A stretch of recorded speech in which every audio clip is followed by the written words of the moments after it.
By 1972, the question of whether the Cobra, the world's first attack helicopter, can perform in a high-intensity battle has not been effectively answered.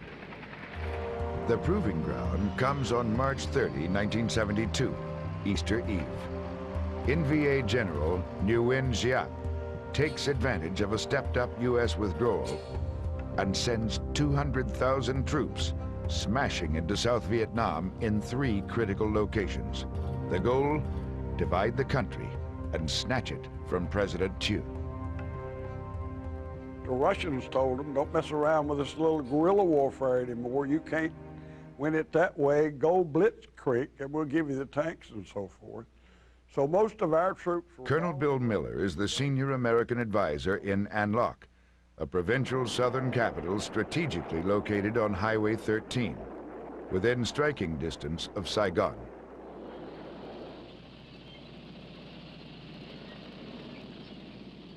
Come into An Loc, hit us from 3 sides, moved in with tanks and infantry and artillery like, my God, you ain't never seen it like it before. It was like popcorn popping.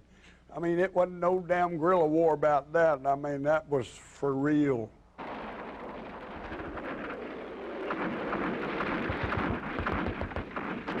It was a dagger aimed at the heart of Saigon, and it would have made future negotiations on the course of the war very difficult for the United States. As the NVA advances toward An Loc, an aerial field artillery unit called the Blue Max, based just north of Saigon, goes on high alert. Former Green Beret Major Larry McKay is the commander of the Cobra unit, call sign Serpent 6. There were 9 battalions. That's a big unit. 1 battalion is a big unit. 9 battalions of anti-aircraft that the North Vietnamese brought down. It went from a low intensity to high intensity and just passed right through a mid-intensity.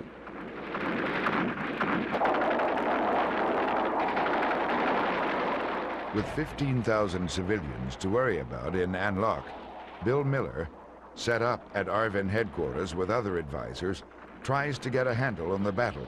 Suddenly, 6 NVA T-54 tanks reach the town's main street and rumble toward Miller's bunker.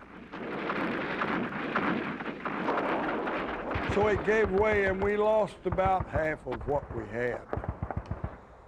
And 2 or 3 of the tanks got through the line. I called back to the rear there somewhere, probably earlier, and I said, send me some Stukas. And that was more humor than anything else, because the Stuka was a German dive bomber they used in World War II, used it on parachute everywhere, so being humorous. So young captain back there in the rear said, there, sir, could I get the stock number on that Stuka? I said, the JU-87, something that'll knock out a damn tank. Somebody come up on my push and said, this says Serpent 6. Yeah, and I said, what you got? He said, I got a flight of Cobras. I said, ooh, there's too much anti-aircraft here. I think if you ever roll in, you might not roll out. He said, negative, negative, sir. I got HEAT, and that's high explosive in a tank. And I said, you beautiful dog. McKay's Cobra unit has a brand new shipment of advanced anti-tank rockets, rarely used in Vietnam to this point. Miller knows the Cobra and heat rockets are a lethal combination for the NVA. He also knows there is no other firepower precise enough to strike into the heart of the Vietnamese city. I wasn't commanding. Here was a little bitty 37-year-old brigadier general. He was in command, and I said, we got to commit to Cobras. And he said, well, we can't bring her in the middle of our troops. I said, yep, that's where the tanks are. We had to be cleared to fire by the senior American on the ground, who at that time cleared us to fire, and the information that he gave us was that he was looking down the barrel of the Soviet-built T-54. The Cobras identify their target and know surprise is in their favor. We rolled in at a very steep angle for us because we did not want the rockets to get off target, and so we were concerned primarily about Americans underground, Vietnamese underground, and Vietnamese civilians underground. They deal with that big mother up front first. And the most beautiful sight could ever be seen in any man's eyeballs is when there's an iron horse out there. You see a cobra lower his nose ever so slight, just like he's flying down a clothesline like that, and psst, shoots those rockets. The tank back immediately exploded. He was near the gas area, and I think that assisted us in what had happened. And we clearly knew that the lead tank was immobilized. The Cobras take out 3 tanks in all, stunting the NVA force inside the city. Beside me, the South Vietnamese, might have been a colonel, I think he was the intelligence officer, that had some radios on the North Vietnamese net. And he said the tankers in An Loc was calling back to the command, enemy tankers now, called him back, said, hey, you said they wouldn't come in on us if they got inside town, said the Americans wouldn't bring it in on their own crews, so what do we do? That's not the end of the fighting. A bitter 90-day siege ensues.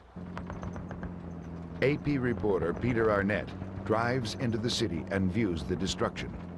All the buildings were destroyed. There was carnage in the streets. There were many casualties amongst the civilians and the soldiers. It was a mess, that city. But at least it had held. The deadly follow-up of B-52 strikes and other U.S. air power pummels the NVA, finally throwing back the force in mid-July. McKay's Cobra unit destroys 20 T-54 tanks in all, but not without shocking losses. 8 out of 32 Blue Max pilots are killed.